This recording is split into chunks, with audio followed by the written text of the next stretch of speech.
You know what turtles are, right? Like, think about it for a second. We're talking about an animal that looks like a boulder, probably has the same amount of brain cells as one, and is contrary to popular belief, kind of fucking fast. Like, dude, the biggest lie we were ever told was that these things were slow. You ever tried walking up on one before? They're fast, dude. Like, literally go up to a soft shell, a slider, a cooter, whichever. Those things are gonna book it to the closest water source. It's insane. Anyway, what I'm trying to get at is that not only do these things look weird, but their history and relationship to other species of turtles is also really weird as well.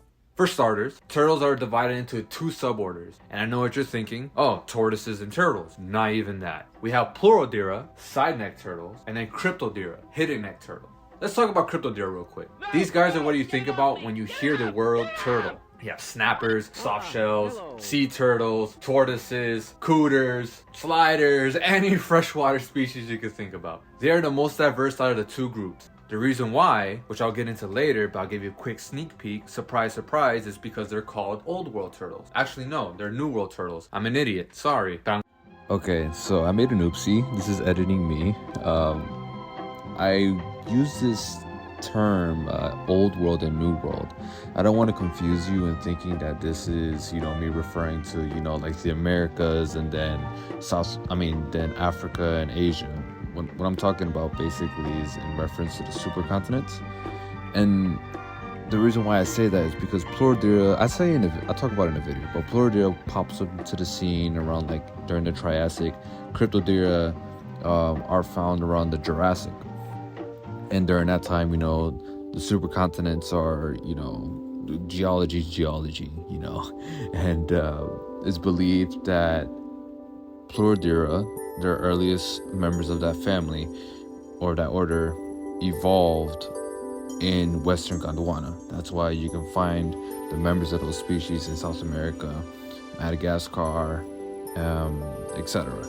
I'll get into it later in the video, so I don't want to go too deep into it, but I just wanted a clarification on this specific part because I don't want any miscommunication. I'm gonna keep going because this is my video and I can mess up. Okay, then we have Pleurodira, which are the Old World turtles. They only have 3 extant families, but we're not gonna get too in detail with them because they're pretty freaking weird and ugly. I mean, look at this thing. What is that? Literally, what the fuck is that? Oh my god! Obviously, look at that. I think that's more than enough reason, a justifiable cause to not talk about these hellish looking creatures, right? You still gotta talk to them. That's the point of the video. Whatever, I guess you're right. Fuck. Okay. So then let's talk about Pleurodira. Pleurodira consists of 3 families that all originated from the Gondwana supercontinent in the Jurassic era. This is why they're referred to as Old World turtle. They are found in most of the southern continents. For example, the family Podocnimidae consists of genre that can be found in South America and Madagascar, which is honestly kind of crazy because if they're in the same genre yet they're literally across the world from each other, it's kind of like hard to understand. But that's why, when you look back in time, you go millions and millions and millions of years in the back, you're gonna find a big ass supercontinent. But I'm rambling. Anyway. The Madagascar genus, the Madagascan big-headed turtle, is critically endangered and is actually kind of cute. I mean, look at him. Cute. The same, however, can be said for about the equally as endangered Chinese big-headed turtle. I mean, look at this thing. It looks like a failed cast for camera, bro. Like, what the fuck is that? Like, literally, look at it. Like, what the hell? What the fuck is that? What? Why is your head so big, bro? What is wrong? I'm just blaming this fucking turtle for no reason.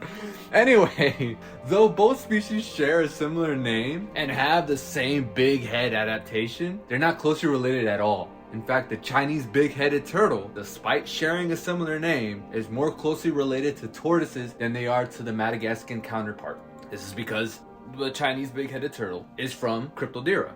Now, the reason why these two distantly related species look similar is because of a natural phenomenon called convergent evolution. This is when 2 unrelated species share a similar body plan due to the pressures they face in their environment. Some good examples include cetaceans and fish, bats and birds, some pseudotsuchians and dinosaurs, crabs and crabs are a whole nother can of worms themselves.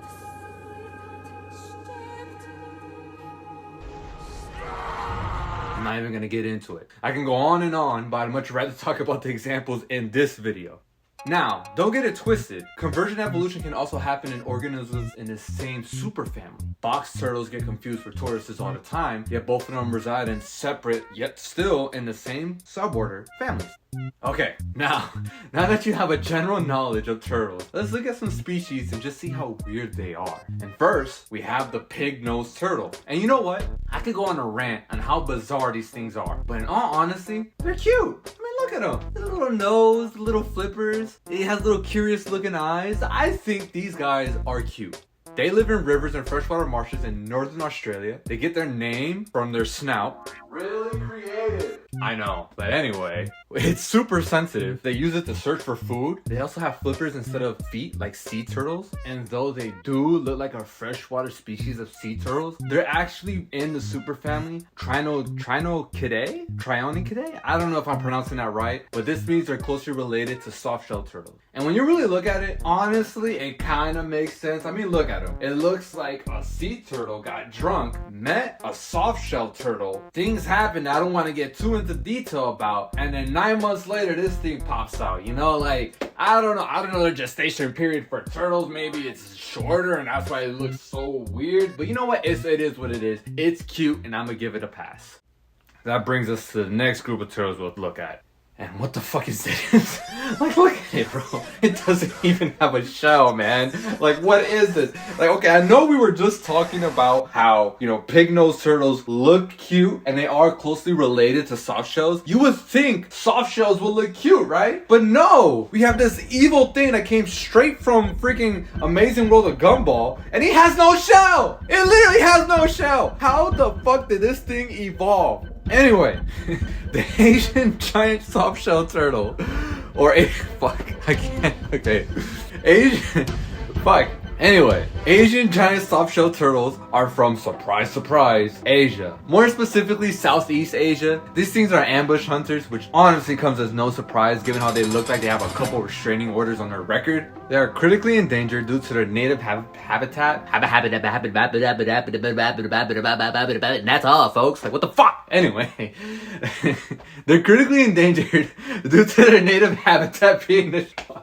Okay, they're critically endangered due to their native habitat being destroyed and the consumption of their eggs. Which honestly, I kind of wanted to say like, you kind of deserve it because you look like hellspawn. But I love all animals and let's stop eating these guys, man. Like, you know, but it's not much I can do. You know, it's over there in Asia. I'm over here in Florida. There ain't jack shit I can do. Across the planet, but in the same family actually, we have the Florida soft-shell turtle. And guess what? These ones actually have a shell. Boom! Despite their disturbing face, these guys are actually pretty chill, you know. Since I live here in Florida, I've come across a couple of them here and there, and they're very curious creatures. You can spot them observing things, they just walk around, and though they're ugly, they have a spot in my heart, like honestly. They can have quite the attitude though. I've never personally been bitten by them, but the larger females can pack quite a punch supposedly. Now, you could go on YouTube and search it up. These guys have an attitude. Now these guys, they carry way more than a punch. Snappers live in southeastern United States, and if soft shells look like creeps, then snappers look like serial killers. I've come across a couple of them here and there in person, and honestly they're pretty cool. They can get pretty big though, you know, alligator snappers being the biggest in their like family. Alligator snappers also evolved to use their tongue as a bait to catch fish, and which honestly is just metal as shit. Like imagine that, bro. You have like a freaking dinosaur, a dinosaur rock that just catches animals using its tongue. And the thing is, it's not even just fish. These guys eat anything. Other turtles, your toes, your fingers, hot dogs. If you ever come into one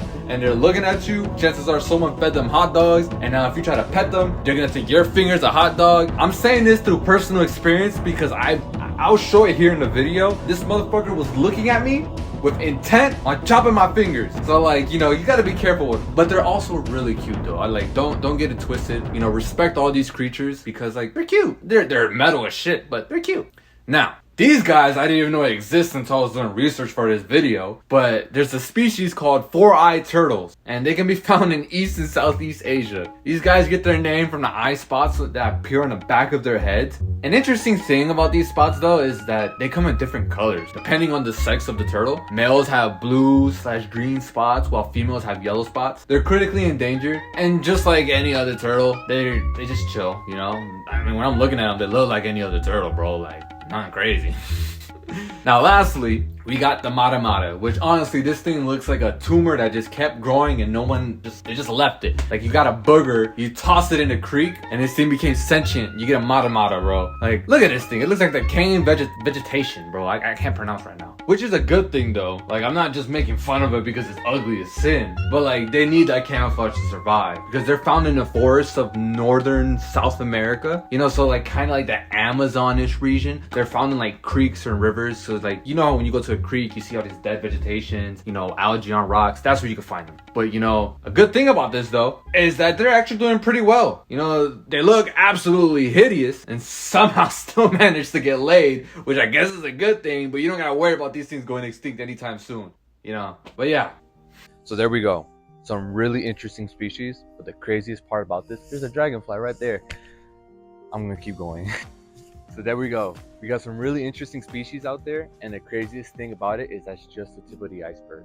Turtles as a whole animal are so interesting because there's different species, different niches they occupy, and if you really want to get into it, their body plan goes back millions of years. I'm talking animals that are not even closely related to turtles adopting their body plan. Their fossil record is so convoluting and so confusing that me personally, I'm not going into it because I want to stay sane. But if you want to go through it, there are plenty of YouTube videos out there discussing that very topic. I made this video because one, obviously, I love turtles, but I actually have one. I have Mikey right here who's waking up, which is pretty funny. He sees me, now he's waking up. But I have a tortoise here, and I've also had another tortoise you've probably seen in the video who sadly passed away. I love these animals. They're so important for the ecosystem. And yeah, I'm gonna show you Mikey. He's waking up. He's like, what are you doing? Oh no, I stepped on the aloe vera. What's up, Mikey? He is not happy. He's like, you are waking me up from my slumber. But yeah, that's the video. And I'm probably gonna make some more like this. This was pretty fun to make. Granted, it took a little too long because it's the first time I'm really doing something like this. But yeah, let's see what's next. The craziest part is that's just the beginning of the iceberg. There's plenty of weird species out there. I'm talking just, oh shit, there's a ant biting my freaking foot.